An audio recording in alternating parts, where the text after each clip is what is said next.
Vai começar Dose Única, medida certa de cultura, informação e cidadania. Começou! Olá, queridos ouvintes das ondas da web, da rádio da rua, o som que fortalece a cidadania.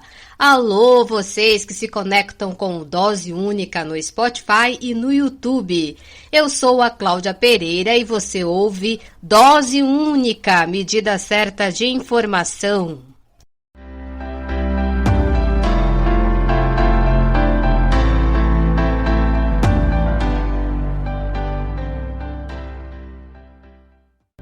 Um salve de carinho para Tereza Fernandes, Márcio Paz, Eliette Salazar, Marcelo Barbosa, que nos ouve de São Paulo. Um salve de carinho para todos os ouvintes do Dose Única espalhados no Brasil e no mundo. Muito, muito obrigada pela sintonia e presença.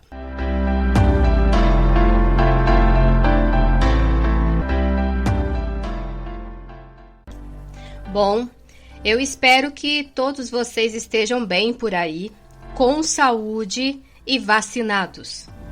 E falando em vacina, o imunizante da Covid-19, reforço, tomem cuidado.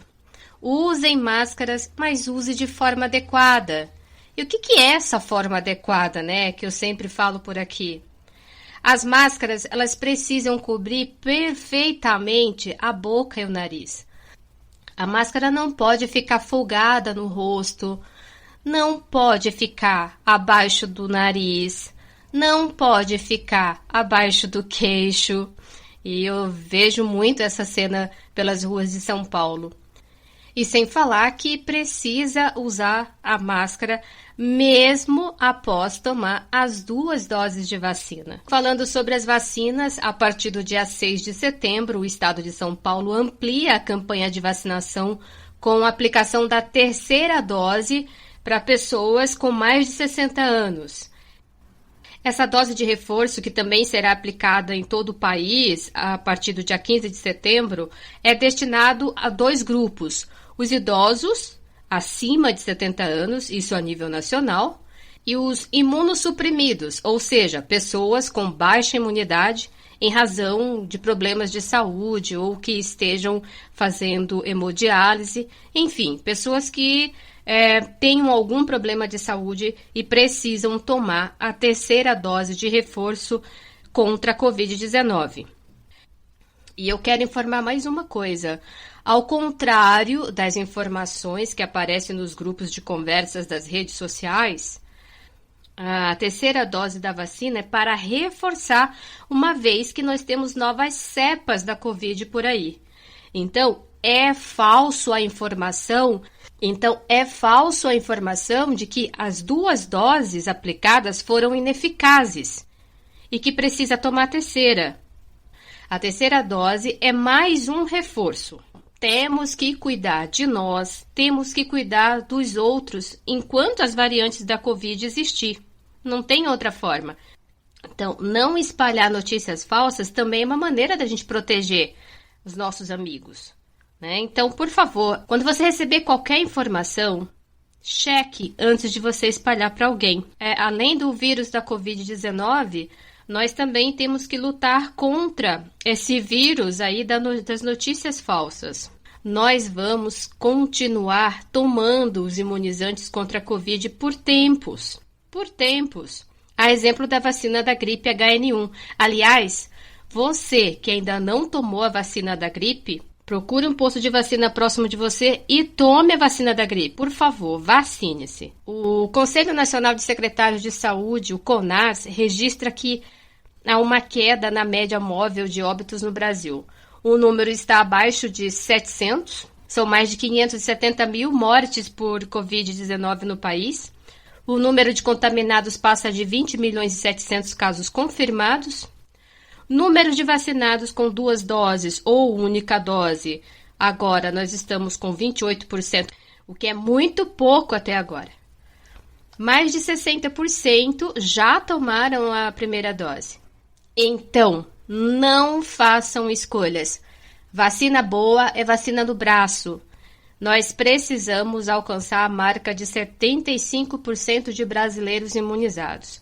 Nós já estamos no mês de setembro, daqui a pouco chega Natal. E do jeito que está essa morosidade na vacina, não sei se nós vamos alcançar até dezembro 75%. Eu espero que sim.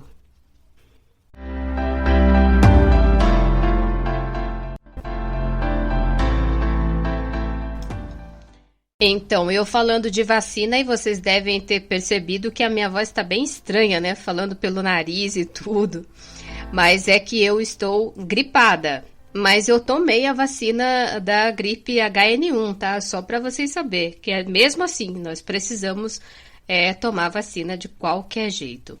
Seguimos na rádio do Papo Reto, que fortalece o som da cidadania com doses de notícias, informações, poesia, participação dos ouvintes e entrevistas. Neste episódio, o entrevistado é Moacir Rudnick, missionário brasileiro que atua na África Oriental, em Moçambique. Ele vai nos contar um pouco dos desafios enfrentados por lá, entre eles os deslocamentos forçados do povo moçambicano. Você está ouvindo Dose Única, medida certa de cultura, informação e cidadania.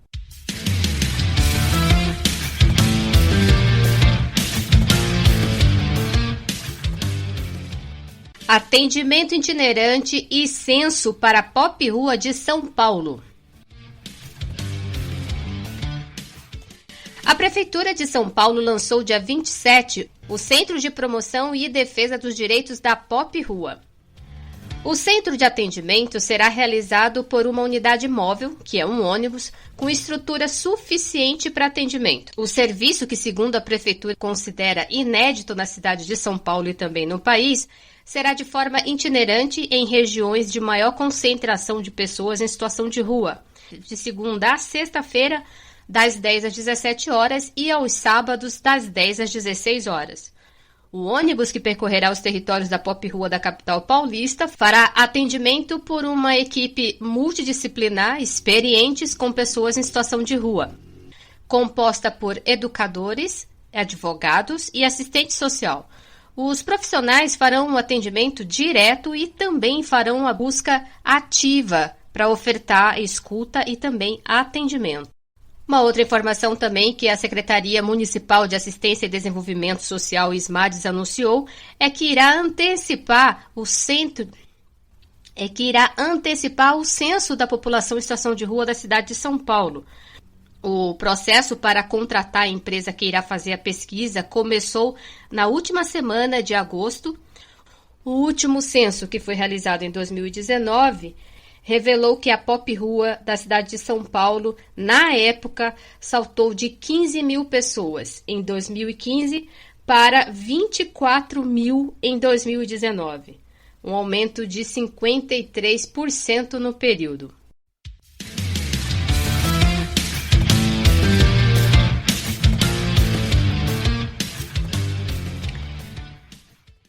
É ótima a iniciativa da Prefeitura de São Paulo em realizar o atendimento itinerante. Mas, ao contrário do que a Prefeitura coloca como um serviço inédito no país, ou até mesmo na cidade de São Paulo, sendo um serviço de órgão público, tudo bem, pode até ser inédito esse serviço. Mas esse tipo de trabalho, esse atendimento, a sociedade civil já realiza há décadas no Brasil afora. Em São Paulo, então, nem se fala. Até o banho para Pop Rua é realizado dessa forma, itinerante, né? Está aí a casa de vó para confirmar, né não, Vanessa? Então, se esse serviço agora está aí, como de forma itinerante, eu quero dizer que não é uma iniciativa da Prefeitura. Sinto muito. Então, esse serviço é resultado da pressão que a Pop Rua tem feito há muito tempo. Então, isso é também uma vitória do movimento de população em situação de rua da cidade de São Paulo, que luta o tempo todo para ter direito a um mínimo de dignidade.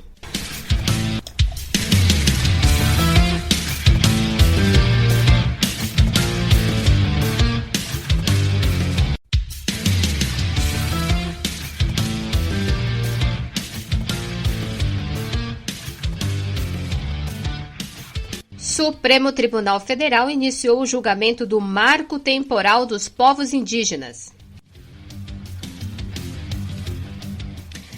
Após leitura de relatório, o julgamento do Marco Temporal no STF é suspenso e será retomado dia 1º de setembro.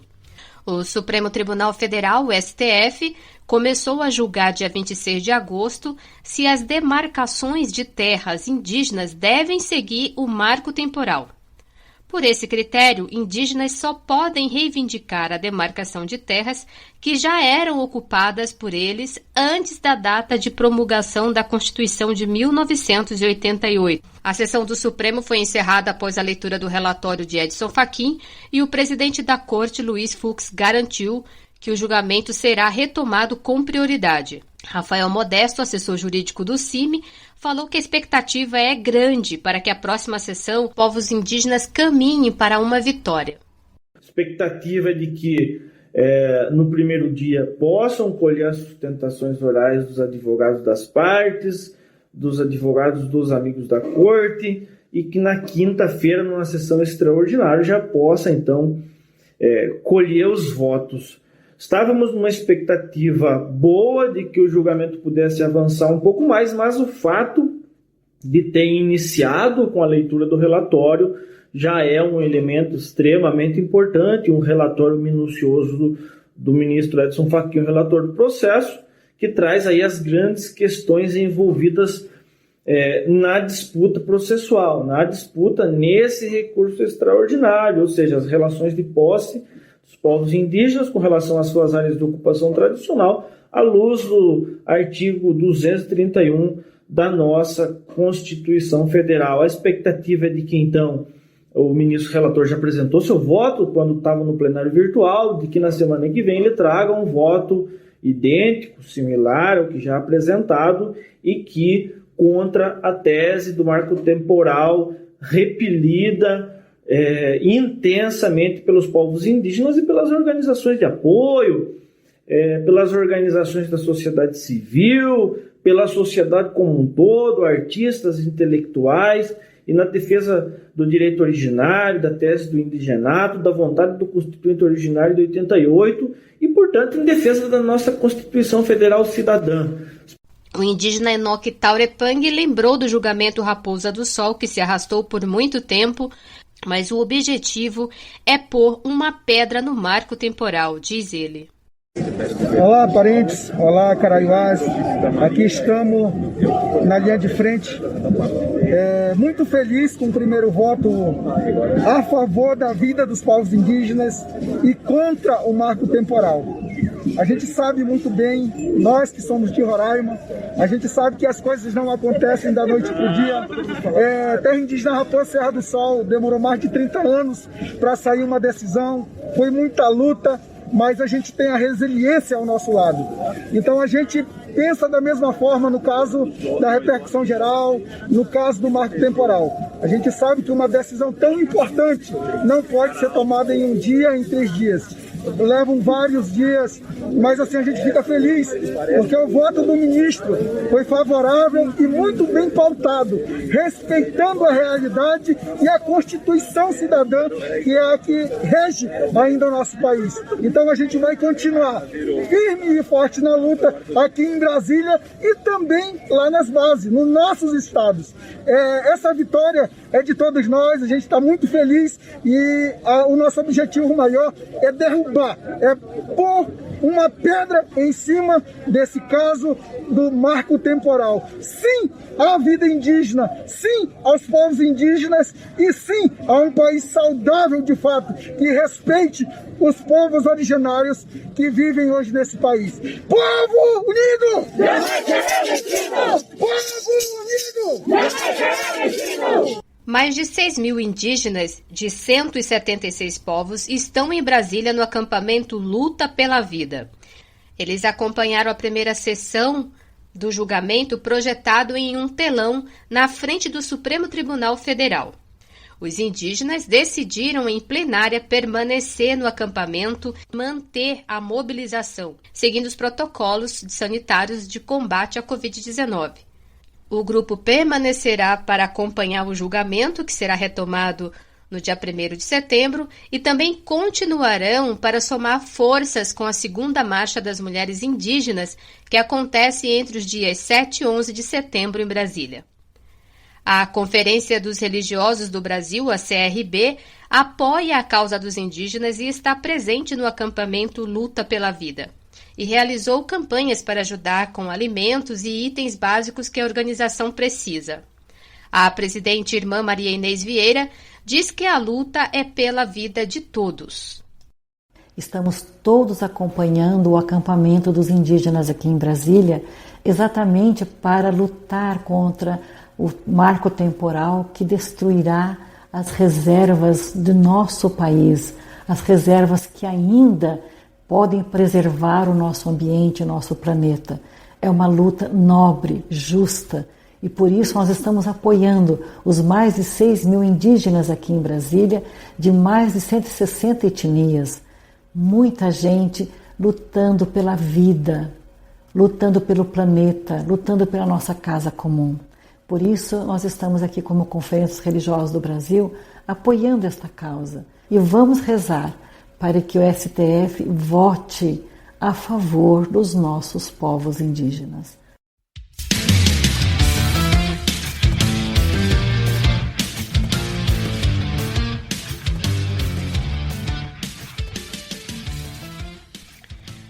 A luta dos povos originários, dos índios, também é nossa e nós precisamos nos unir.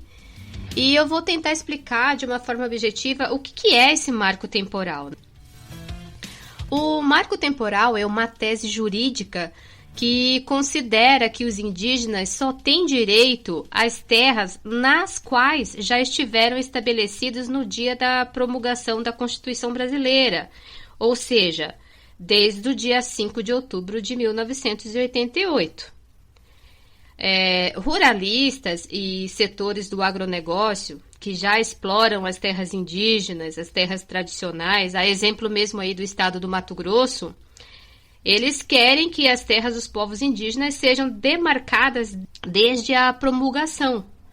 Só que a história dos povos indígenas no Brasil não começou em 1988, né? E todos nós sabemos muito bem disso.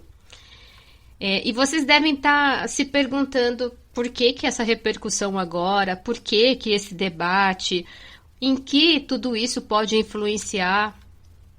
Sim, esse tema, esse debate influencia a vida de todos nós. E o ponto inicial desse debate e luta, né, começa com os indígenas do povo Xoclen, de Santa Catarina. O povo Xoclen luta há décadas pela regularização das suas terras. O processo que passou em plenária no STF em 2019, ele impacta os casos de demarcação de terras e disputas possessórias sobre os territórios indígenas que já se encontram atualmente judicializados. Então, e o que a corte decidir vai servir como parâmetro. Agora, imagine se nós não vencermos essa causa. Imagine a destruição, imagine a guerra que isso pode causar. Então, é uma luta de todos nós, compromete todas as vidas. E nem vou falar aqui da situação que a gente se encontra com esse governo. E são centenas de territórios indígenas que estão ameaçados. E tudo isso reflete nas vidas dos brasileiros, principalmente os mais pobres.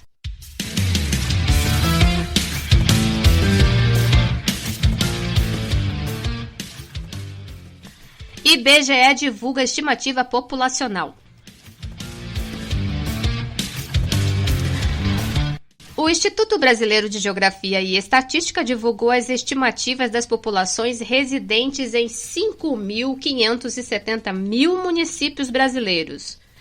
A população brasileira foi estimada em 213,3 milhões de habitantes em 1º de julho de 2021, o que representa um crescimento de 0,74% em comparação com a população estimada em 2020. Na última década, as estimativas da população dos municípios mostraram um aumento gradativo na quantidade de grandes municípios do país. No censo de 2010, somente 38 municípios tinham população superior a 500 mil habitantes e apenas 15 deles tinham mais de 1 milhão de moradores. Já em 2021, 49 municípios brasileiros estão com mais de 500 mil habitantes e 17 com mais de 1 milhão. Os efeitos da pandemia da Covid-19 no efetivo populacional não foram incorporados nessa projeção devido à ausência de novos dados de migração, além da necessidade de consolidação dos dados e mortalidade e fecundidade fundamentais para compreender a dinâmica demográfica como um todo.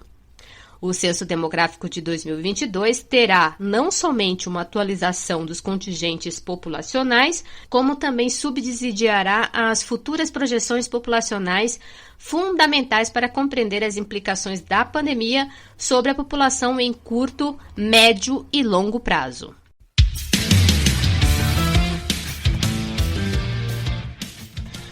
Mais de 213 milhões de habitantes, os centros urbanos com problemas gigantescos, crise humanitária, fome, desemprego, inflação nas alturas, crise no setor de energia, não temos nem a metade da população vacinada contra a Covid. São tantos os problemas e temos um governo desqualificado, incompetente, que não indica a menor preocupação para sanar os problemas que se agravaram com a crise sanitária. A preocupação dele é outra, sem falar que ele é um sujeito que vive em constante conflito. Alô, amigos, falou, tá falado. Ouça sempre Dose Única. Dose Única é cultura, informação e cidadania. Eu sou o Benito de Paula. Um abraço.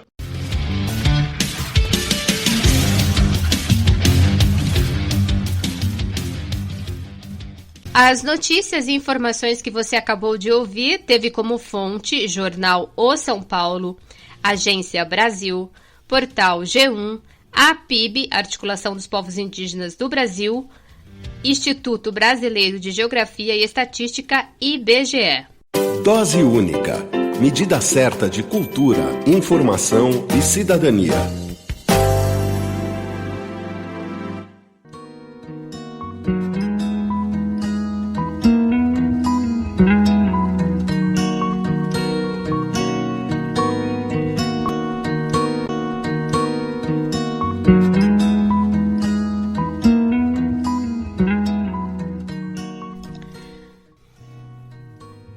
Na coluna do Dose Única, temos a participação do missionário Moacir Rudnick, que atua na África Ocidental, mais precisamente em Nampula, um distrito do país de Moçambique.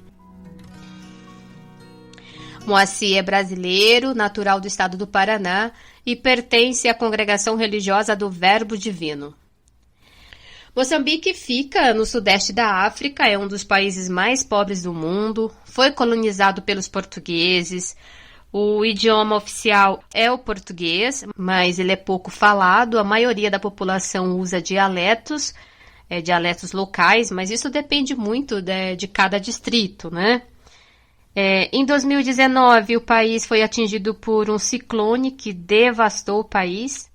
E atualmente sofrem com os conflitos armados e a pandemia, o que limita ainda mais os direitos humanos para o povo moçambicano. Irmão Moacir, seja muito bem-vindo aqui no Dose Única, na Rádio da Rua, a rádio que acolhe a todos. Obrigado, saudações a você, Cláudia, a todos os ouvintes da Rádio Pop Rua, do teu programa Dose Única, e estamos juntos sempre acompanhando este teu trabalho que traz esta variedade de notícias e de informação. Eu sou Moacir, como você já falou, sou missionário aqui no norte de Moçambique, Estou já há 7 anos trabalhando aqui em Moçambique e estive sempre aqui no mesmo lugar, num distrito no interior da província de Nampula, parte do litoral norte de Moçambique, na diocese de Nacala. Então, somos um grupo de missionários e missionárias que atua aqui.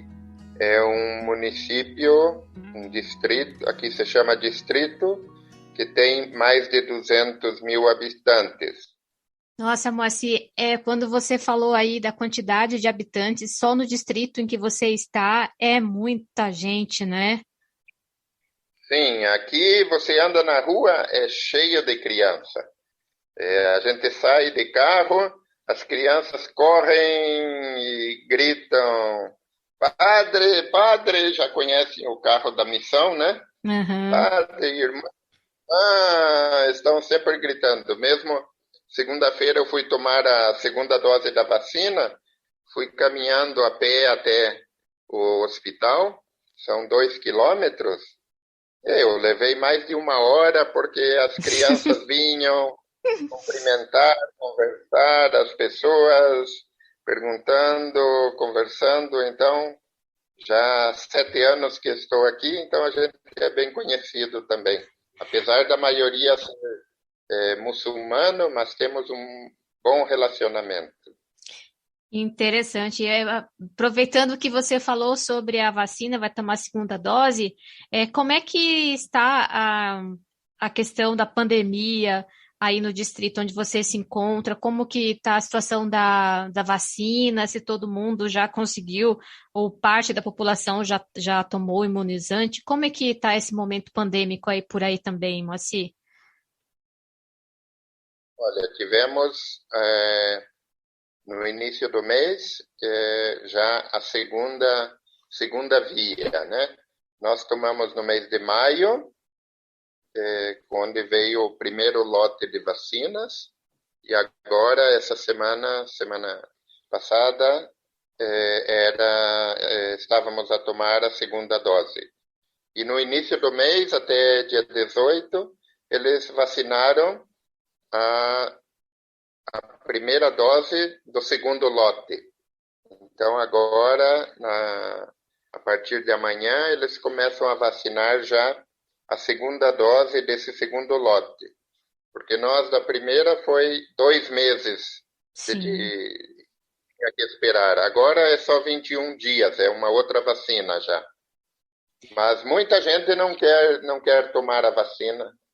Nossa, e o que vocês estão, como que vocês estão ajudando a entender que precisam tomar?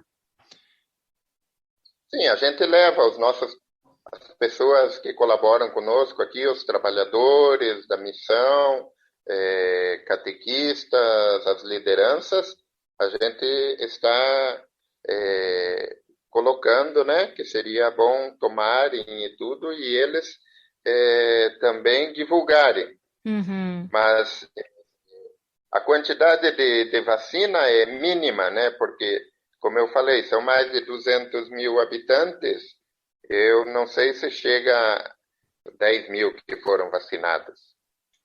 E a gente não sabe, porque não tem teste, não tem controle nenhum, né? Sim. Só na capital que tem controle. Não sabe se morre ou não da Covid.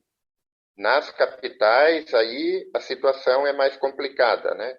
Uhum. Então, entrou também essa variante da Delta e tem preocupado já. O governo tinha fechado 1 mês até o dia 15 de julho a 15 de agosto. Chegou 2 dias antes de terminar em agosto, ele fez um pronunciamento novamente e continua tudo fechado novamente, com mais restrições mais sérias, porque os equipamentos de saúde são muito limitados e não têm condição de atender a população. Então, se houver um surto mesmo da Covid, não tem como tratar. E no mato a gente não sabe, as pessoas morrem, não sabe se é de Covid ou de malária, ou de SIDA, ou o quê. Sim. Tem muitas doenças. Você falou da relação, né, que existe aí com vocês, no caso, uma instituição católica, mas que tem uma predominância de muçulmanos. Eu gostaria que você explicasse um pouco para os nossos ouvintes a diferença, porque muitas pessoas ainda não entendem exatamente o que é, né, o muçulmano. Então, as pessoas têm ainda uma dificuldade de entender. Queria que você explicasse um pouco para os nossos ouvintes essa relação que tem aí dos muçulmanos com vocês, sobretudo nas missões, como que ela acontece e como que esse diálogo é feito com vocês. Sim, antes dos portugueses chegarem em Moçambique, já estavam os árabes, né? E que trouxeram a religião muçulmana. E se espalhou principalmente aqui na região norte de Moçambique, na fronteira com Tanzânia, e que era um grande califado que tinha, califado árabe, né?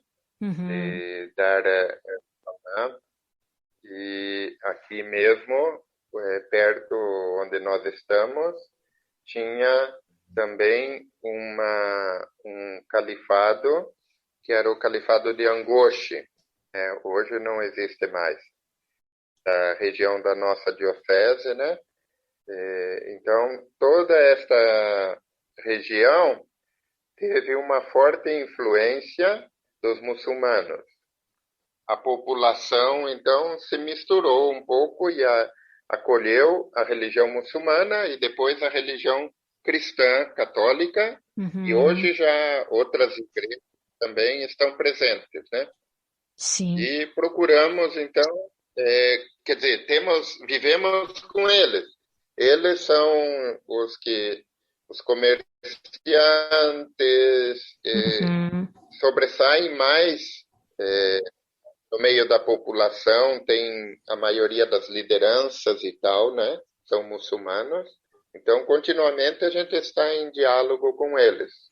Aqui mesmo no nosso distrito onde estamos, eles são compostos de 5 congregações, 5 linhas muçulmanas. Então, uma ligada ao Irã, mais ao Irã, outra à Arábia Saudita, diferentes grupos, né? Sim. Que estão presentes aqui. Mais radicais um pouco, mas mesmo os radicais, a gente tem conversado, tem contato, só as mulheres que ficam mais fechadas, né? Mas a maioria também das mulheres hoje já vão para a escola, já estão a estudar. Nos serviços públicos, elas atendem, trabalham normalmente. O muçulmano é uma região monoteísta, né, do único Deus Allah. Eles não são extremistas. Os extremistas foram criados pelas próprias potências. Quem que treinou Osama Bin Laden? Foi os Estados Unidos. Muitos desses foram treinados na Rússia, nos Estados Unidos, na China, e essas potências vêm só explorar. O que fizeram agora com o Afeganistão? Exato. Levaram toda a riqueza do petróleo e agora deixam o povo abandonado. O que acontece no norte aqui de Moçambique. E aí, falando sobre essa radicalidade e sobre violência, Moacir, a gente chega aqui num assunto que eu também preciso perguntar a você. Até meados de julho, aqui no mês passado, as informações que chegaram aqui ao Brasil sobre o terrorismo mesmo que foi vivenciado em Cabo Delgado, né? Ou seja, as notícias que a gente tem de Moçambique é a crise humanitária que isso acaba, né, cometendo aí o deslocamento forçado de muita gente. Como você está em Moçambique, você poderia contar ou tentar contextualizar para os brasileiros, sobretudo as pessoas aqui que nos ouvem no Brasil todo, a população de rua que também é ouvinte do programa Dose Única, para entender o que aconteceu em Cabo Delgado, por que tantas pessoas foram deslocadas, pessoas morrendo, crianças sendo separadas de seus familiares. Conta para nós como é que está essa situação hoje, neste momento, e também para dizer aqui para os nossos ouvintes as razões, né, que levaram a essa crise que nós estamos vivendo aí em Moçambique. Em outubro de 2017 começaram os conflitos, né? Alguns ataques e que houve mortes e ameaça à população.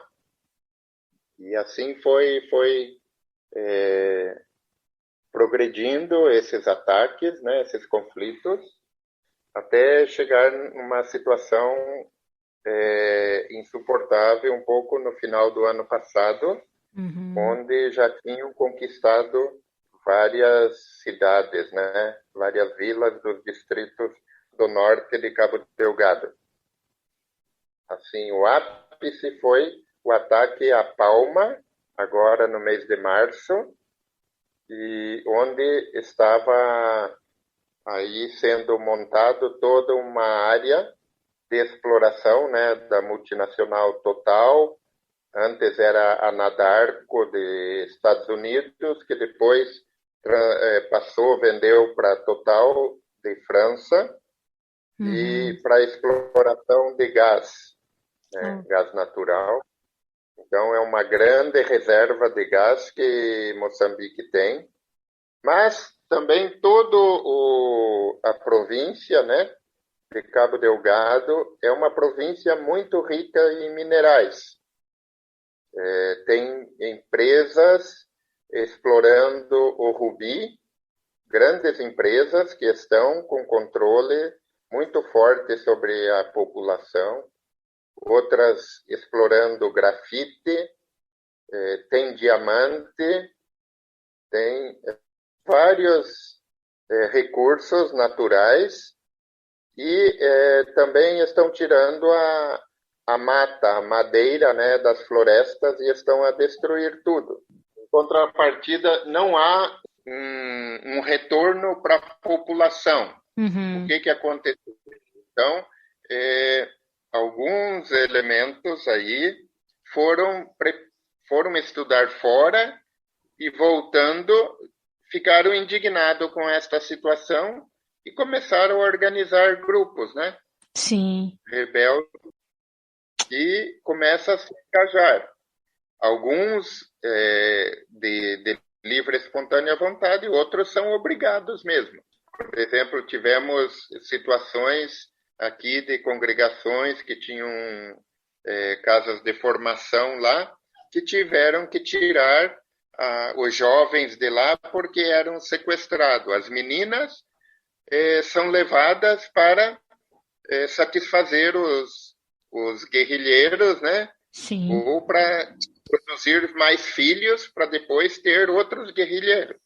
Os jovens são obrigados a entrar na guerrilha, senão são mortos, são decapitados. Se corta a cabeça, se corta os membros.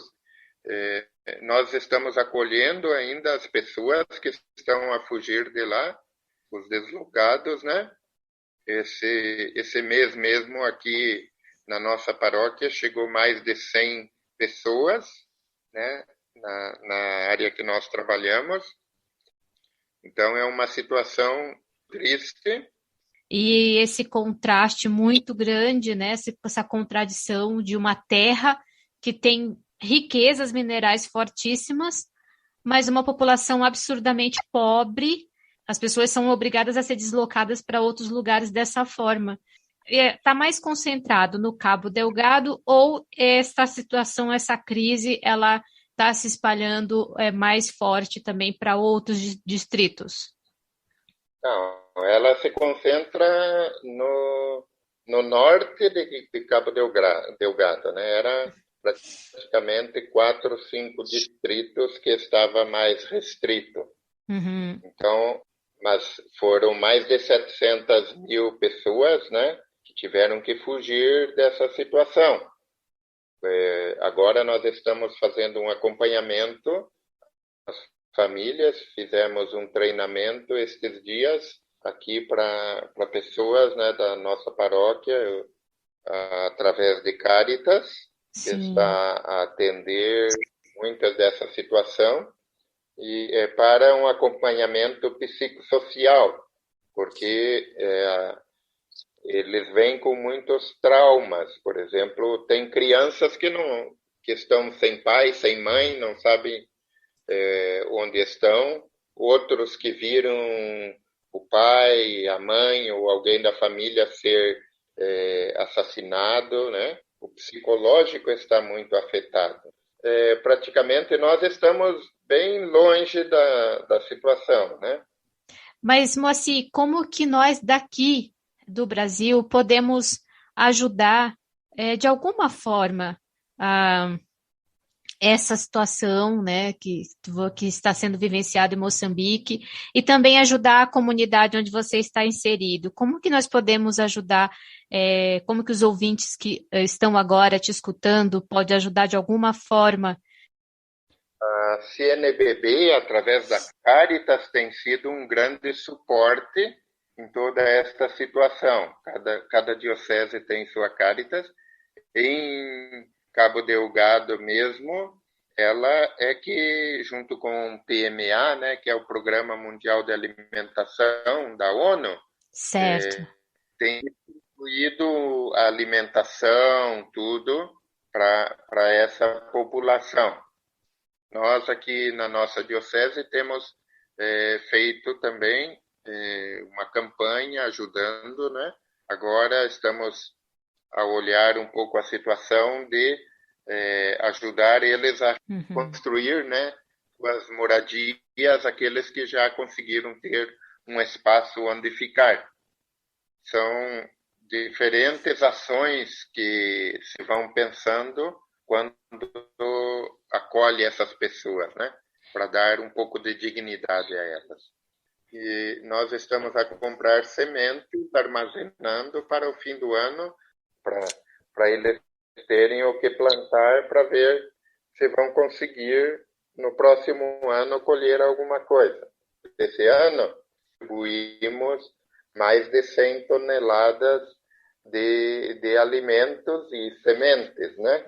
Então, e para esse próximo final de ano, a coisa está muito complicada porque não produziu o suficiente. Esse ano, a partir do próximo mês, já vai ter muitas famílias que não vão ter o que comer. Então, estamos vendo, já pensando um pouco a maneira de apoiar com alguma coisa de trabalho, de alimento, coisas assim. Eles falam, nós não queremos simplesmente de graça. Se tiver alguma coisa, fazemos em troca, né? Sim. Então é um povo muito solidário também entre eles e trabalhador também. Eu lembro da última vez que você veio aqui no Brasil, quando nos encontramos, você me falou de uma característica, né, que os moçambicanos têm, que é a alegria. Então, eu queria que você finalizasse aqui nossa conversa falando dessa alegria desse povo que, apesar de ter muita dor, ele consegue ter uma alegria, né? Então, eu queria que você falasse para a gente um pouquinho dessa alegria do moçambicano e deixasse aqui uma mensagem para a Pop Rua de São Paulo, do Brasil, e para todos os ouvintes que tomam agora um pouco da partilha da tua missão aí em Moçambique. Sim, o povo é sofrido, né? Passa por diferentes situações de dificuldade, mas nem por isso deixa de expressar o seu canto, a sua dança, nas noites de sexta, sábado, a gente sempre ouve ao redor da missão aqui os atabaques das famílias que estão unidos, celebrando, cantando. Mesmo quando a gente sai na rua, as pessoas cumprimentam, diz Ehali, que é uma saudação daqui, né? Que seria como está ou como está na sua casa, né? Você está bem? E a gente responde no árabe, salama, que já foi incorporado à linguagem aqui, né? Então, é uma população aberta também, né?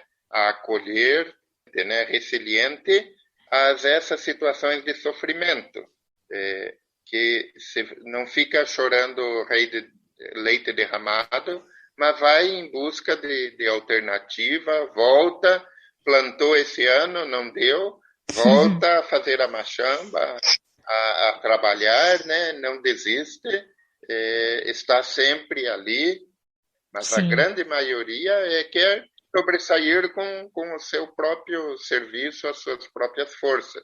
E isso é muito bonito. Então, a gente vê, e é uma população muito jovem, né? Muitas crianças. Eu fico assim, pensando que futuro eles vão ter, porque nesse distrito de 200 mil habitantes não tem uma fábrica, não tem nada. Ou trabalhar na roça ou lá na pesca no litoral. Então, o que eu queria dizer, deixar, né, que não podemos perder a esperança e que o povo moçambicano, principalmente aqui onde estamos, que é o povo Makua, esperança muito forte, uma resiliência constante de sobressair das dificuldades, das calamidades que enfrenta ano após ano e não desiste. Não podemos desistir. Deus está presente conosco, Allah está conosco e a força e a presença do Divino fortalece e anima a todos. E viva o povo Makua! Viva! Ô, Moacir, muito obrigada pela partilha aqui na Rádio da Rua, no Dose Única. E aqui a gente vai finalizando o nosso bate-papo e pedindo que estejamos também com esse sentido de esperança e resiliência e também compartilhando ajuda humanitária para todo o povo moçambicano, tá bom? Muito obrigada pela presença, pela sintonia e vamos que vamos com fé, coração e coragem. Obrigada. Tchau, tchau.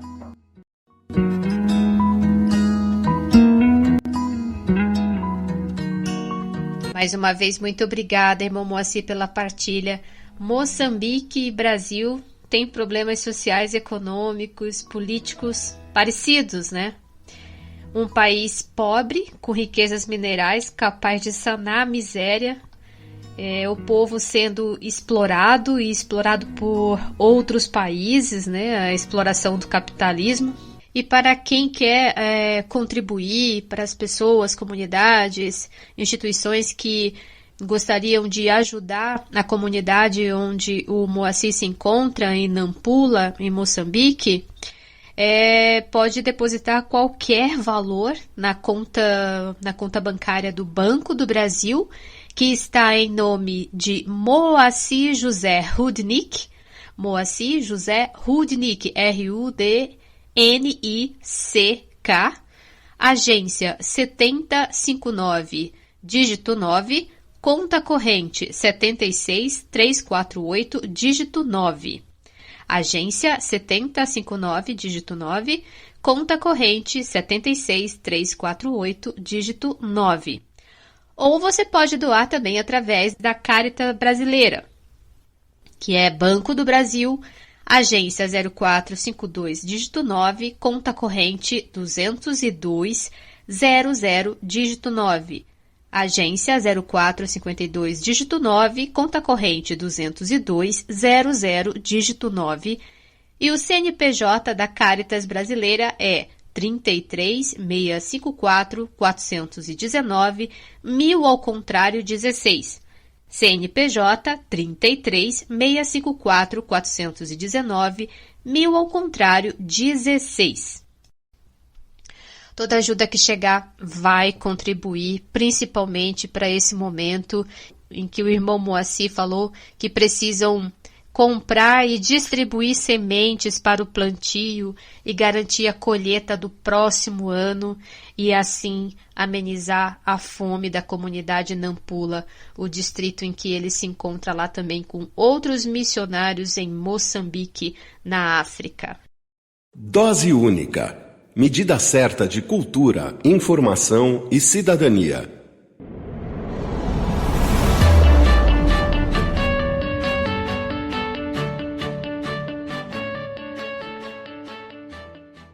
Doses de Fala, espaço aberto para os ouvintes falar o que pensam, é um espaço para dar o seu recado como cidadão brasileiro aqui na Rádio da Rua, a rádio do Papo Reto, que fortalece o som da cidadania.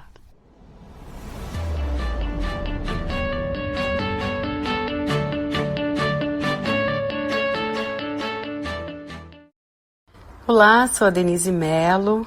E tem muitas coisas que me incomodam no atual cenário social e econômico, principalmente dentro de uma pandemia tão terrível que tem matado tanta gente diariamente.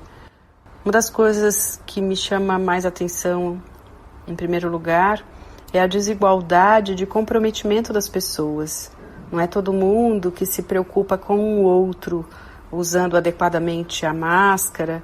Então a pessoa, ela se imuniza e aí já sai achando que está tudo bem, não se importando com o outro. Acho que tem muita gente passando muita necessidade, então acho que falta a sociedade, o governo se organizar melhor para ajudar as pessoas a sobreviver, a comer, né, a passar por esse momento tão difícil. Sou José Messias, sou técnico de som.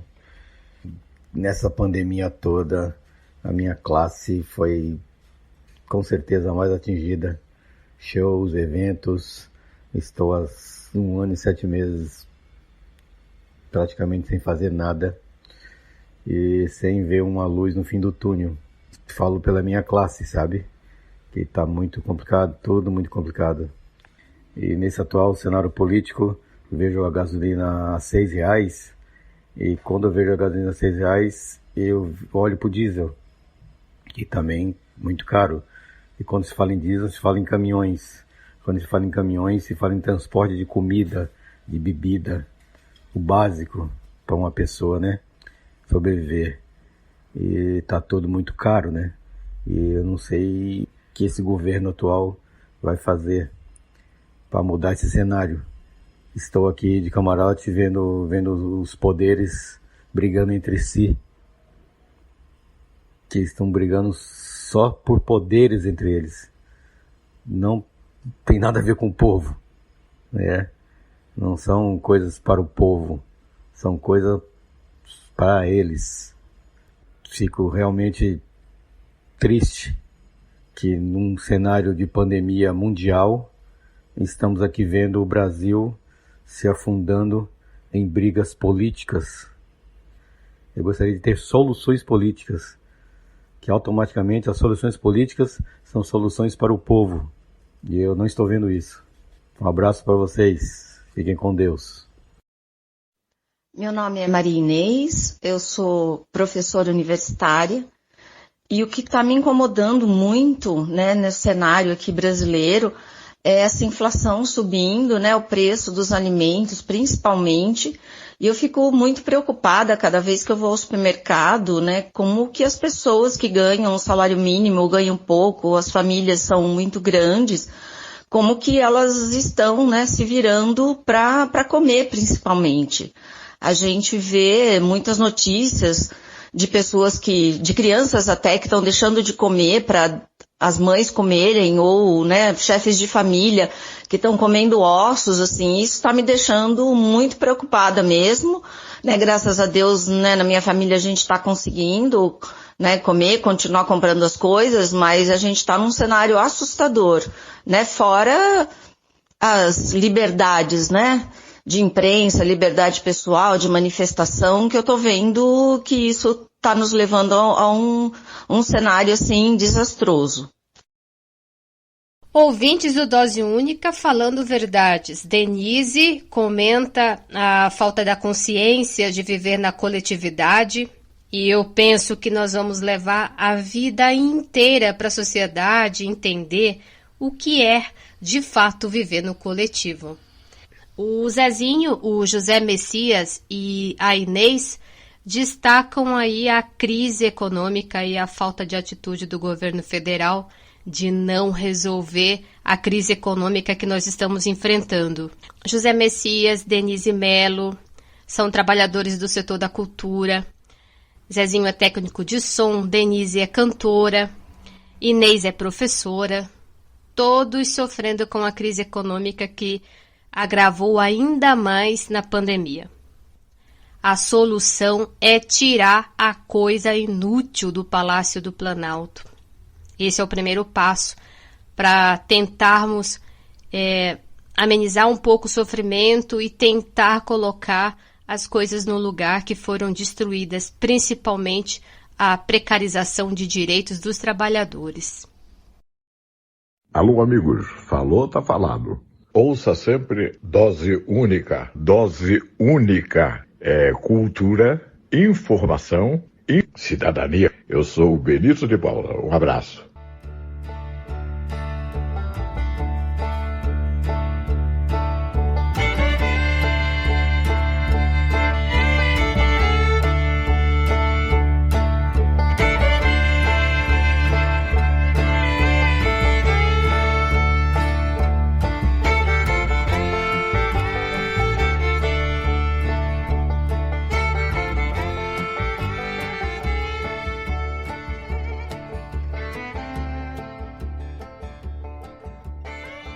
Doses de poesia na Rádio da Rua, a rádio que acolhe a todos. O Bloco Dose de Poesias é um espaço de arte e cultura. E hoje vamos ouvir a poesia Jogo da Vida, do nosso operário literário, Washington Reis. Manda aí, Washington.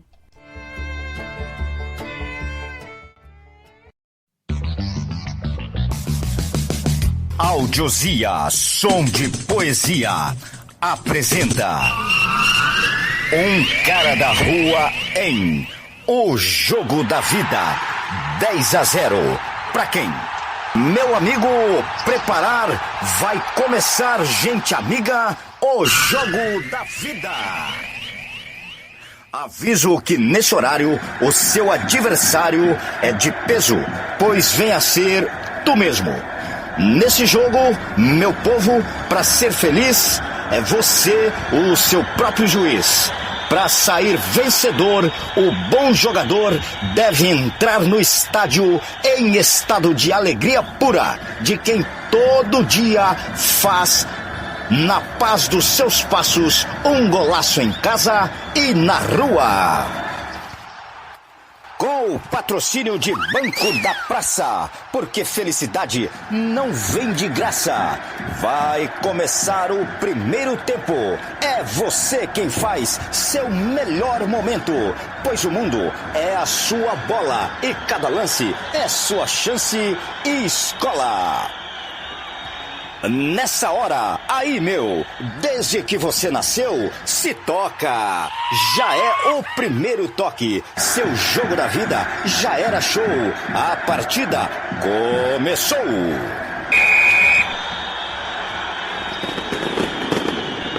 Em campo, a vida, a família e trampo, tudo isso é clássico, então bicho, é fazer o máximo. Se mesmo assim houve mancadas, a vida te tratando a botinadas, te vencendo num jogo de cartas marcadas, paus, espadas afiadas, zaga brava versus seu time. E pro cara da rua, perder é crime.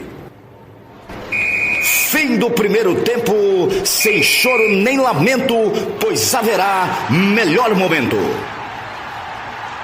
Olha, o cara da rua só precisa uma chance, necessita um só lance.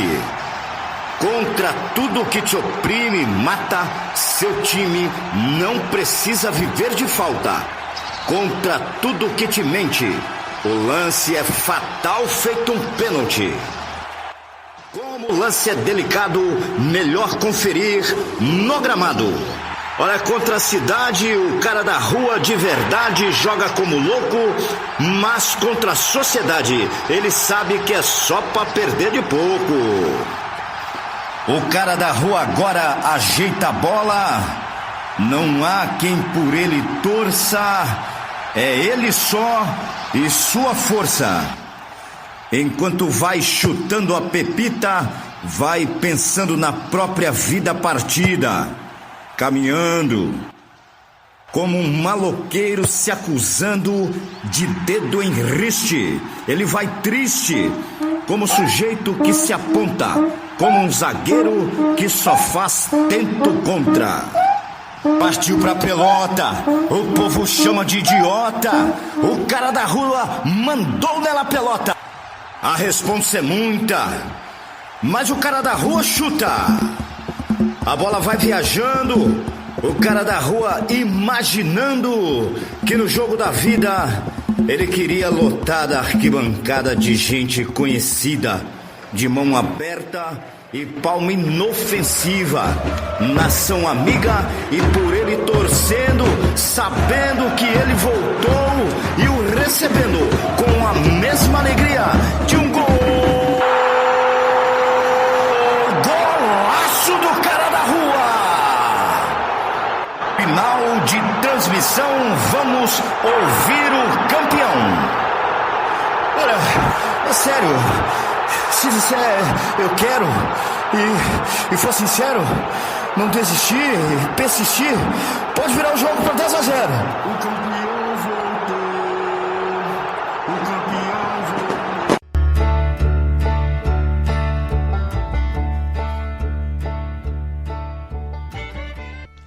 Grande Washington. Meu, a criatividade do Washington não tem limites, né? É impressionante. Bom, eu sou suspeita para falar porque eu sou muito fã desse operário literário que é o Washington Reis. Valeu, Washington. Obrigada, querido. Dose única. Medida certa de cultura, informação e cidadania. E ouvindo essa nova vinheta na voz da Denise Mello, nós vamos chegando ao final deste episódio do Dose Única, apresentado por mim, Cláudia Pereira, com a produção de Walter Souza e também da Cláudia. Deixo aqui, como sempre, o meu recado. Use máscara, tome a vacina, se cuide, colabore com doações para a Pop Rua da sua cidade. Sigam a Rádio da Rua no Spotify, no Instagram e curtam também o Dose Única no Spotify, que está na página da Rádio da Rua. E curtam o Dose Única no YouTube. E para curtir e refletir um pouco mais, eu deixo com vocês o Tom Zé, grande Tom Zé. Tom Zé é outro cara formidável, que eu sou muito fã. Deixo vocês ouvindo a música do Tom Zé, Tor. E nessa música ele explica tudo para ninguém ficar confuso. Tchau, abraços de saúde para cada um e cada uma de vocês.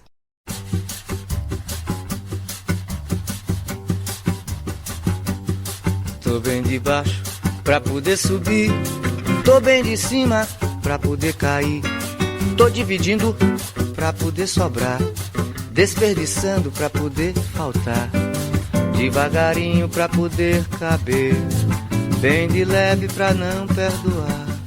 Tô estudando pra saber ignorar, eu tô aqui comendo para vomitar.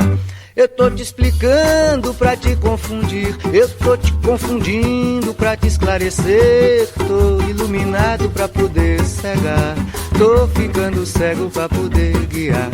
Eu tô te explicando pra te confundir, eu tô te confundindo pra te esclarecer. Tô iluminado pra poder cegar, tô ficando cego pra poder guiar. Suavemente pra poder rasgar, olho fechado pra te ver melhor, com alegria pra poder chorar, desesperado pra ter paciência, carinhoso pra poder ferir, lentamente pra não atrasar, atrás da vida pra poder morrer. Eu tô me despedindo pra poder voltar. Eu tô te explicando pra te confundir, eu tô te confundindo pra te esclarecer. Tô iluminado pra poder cegar, tô ficando cego pra poder guiar. Eu tô te explicando pra te confundir, eu tô te confundindo pra te esclarecer. Eu tô iluminado pra poder cegar, tô ficando cego pra poder guiar. Eu tô te explicando pra te confundir, eu tô te confundindo pra esclarecer. Eu tô iluminado pra poder cegar e tô ficando cego pra poder guiar. Tô te explicando pra te confundir, eu tô te confundindo pra te esclarecer. Eu tô iluminado pra poder cegar e tô ficando cego pra poder guiar. Eu tô explicando pra te confundir, eu tô te confundindo pra te esclarecer.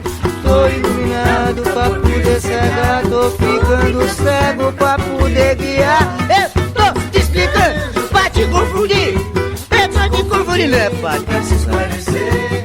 Tô iluminado pra poder cegar, eu tô ficando cego pra poder guiar. Tô te explicando pra te confundir, tô te confundindo pra te esclarecer. Dose única. Medida certa de cultura, informação e cidadania.